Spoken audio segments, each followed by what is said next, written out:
Halo guys, balik lagi sama Mimin di...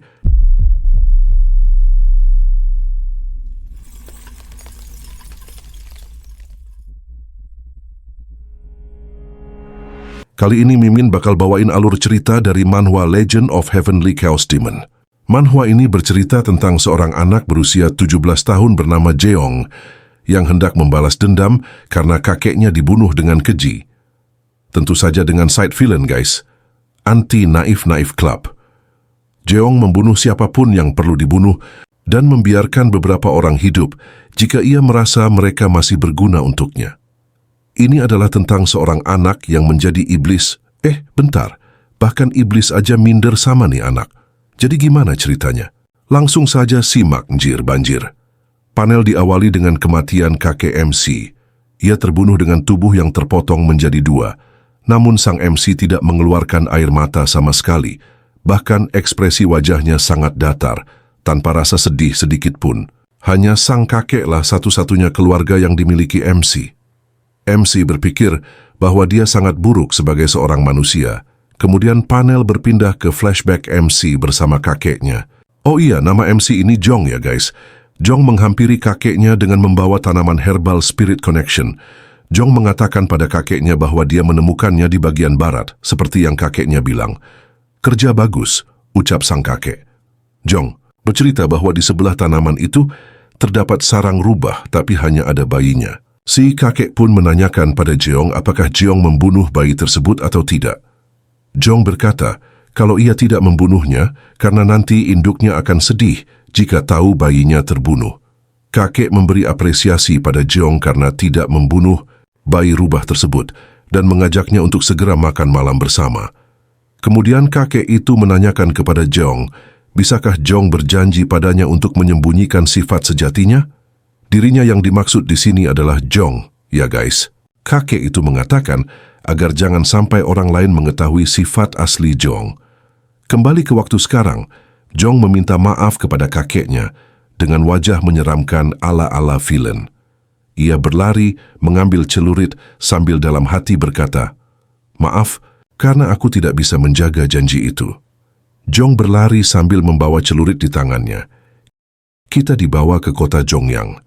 Terlihat banyak kriminal dikurung di kotak jeruji besi, diiringi cemoohan dari warga kota.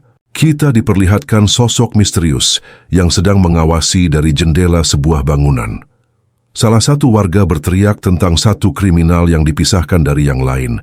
Ia ditempatkan di kotak jeruji besi sendirian, bisa dibilang seperti kandang. Ternyata kriminal tersebut adalah Jeong. Orang misterius itu mengatakan bahwa dia masih muda, mungkin seumuran dengan tuan muda. Teman dari pria misterius itu mengatakan bahwa anak muda itu pasti yang terburuk dari semua tawanan. Temannya lalu bertanya permintaan apa yang dia inginkan. Ternyata pria misterius itu ingin seorang pekerja atau bawahan yang tidak akan dipedulikan siapapun jika mati. Panel berpindah ke Jeong yang dilempari batu oleh warga. Wajah Jeong pun terpampang jelas. Pria misterius itu terkejut melihat wajah Jeong. Ia langsung meninggalkan temannya dan bergegas pergi. Dalam kerumunan ia berkata bahwa orang yang dicarinya adalah anak itu, si Jeong. Dia adalah kandidat yang sangat sempurna. Malam hari, di kastil dalam Golden Jade Hall, tempat Jeong dipenjara, banyak prajurit yang menjaganya. Jeong berkata dalam hatinya bahwa dia terlalu gegabah. Throwback saat Jeong menghadapi orang yang membunuh kakeknya. Pendekar itu mengatakan siapa tikus kecil yang berani membuntutinya. Ternyata hanya anak kecil yang bahkan tidak tahu apa-apa tentang seni bela diri. Mata merah darah terpancar dari sang pendekar. Jeong berkata, dia adalah monster. Jeong menyadari bahwa ia berhasil menemukan siapa pembunuh kakeknya, tapi tidak menyangka bahwa orang itu begitu berbahaya. Ia dikalahkan bahkan sebelum sempat berbuat apa-apa. Sekalipun melawan lagi, hasilnya pasti sama kalah. Jeong menghela napas sambil berkata, seni bela diri ya?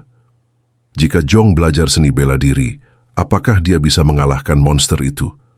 Apakah dia akan mendapat kesempatan? Tiba-tiba asap mulai mendekati Jeong. Ia berspekulasi bahwa itu bukan asap dari api. Jeong sudah pernah mencium dan memakan segala macam herba saat tinggal bersama kakeknya. Ini adalah campuran ekor kadal, ubi ungu, akar valerian, dan satu persatu penjaga mulai mengantuk. Jong menyadari bahwa asap itu adalah aroma tidur. Terlihat Jeong mulai mengantuk. Sesaat kemudian, pintu penjara terbuka dan seseorang masuk. Pria misterius yang tadi siang memperhatikan Jeong. Ia menghancurkan borgol kaki Jeong dan menatapnya dengan wajah terkejut. Ternyata Jeong tidak tertidur.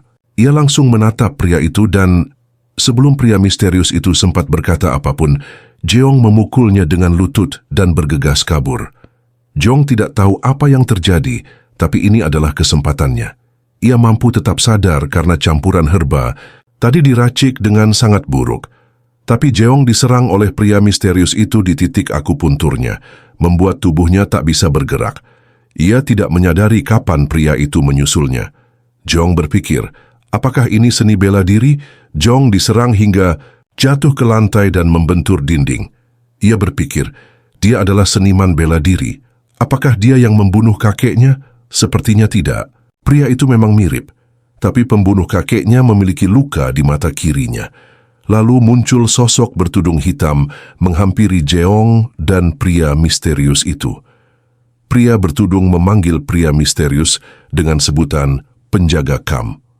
Ia bertanya, apakah ini orang yang dimaksud penjaga kam? Penjaga kam menjawab bahwa Tuan Muda tidak perlu masuk, cukup tunggu di luar. Ternyata pria bertudung itu adalah Tuan Muda, guys. Tuan Muda berkata bahwa dia belum pernah berada di penjara sebelumnya, jadi ingin melihat sekali saja. Tapi ternyata tidak menarik. Ia menyuruh penjaga kam untuk mengambilkan kursi dan menyenderkan Jeong. Setelah itu, Tuan Muda membuka tudungnya dan berkata, "Hah, ternyata dia benar-benar mirip denganku." Sontak Jeong pun kaget melihat wajah Tuan Muda yang sangat mirip dengannya. Dengan gaya songong ala-ala NPC, Tuan Muda berkata bahwa ini adalah takdir. Bisa bertemu Jeong di penjara. Ia juga tahu bahwa Jeong akan dihukum mati 2 hari lagi. Tuan Muda berkata bahwa mereka terlahir sama, tapi nasib mereka berbeda. Jeong hanya diam. Tuan Muda akan memberikan kesempatan kepada Jeong.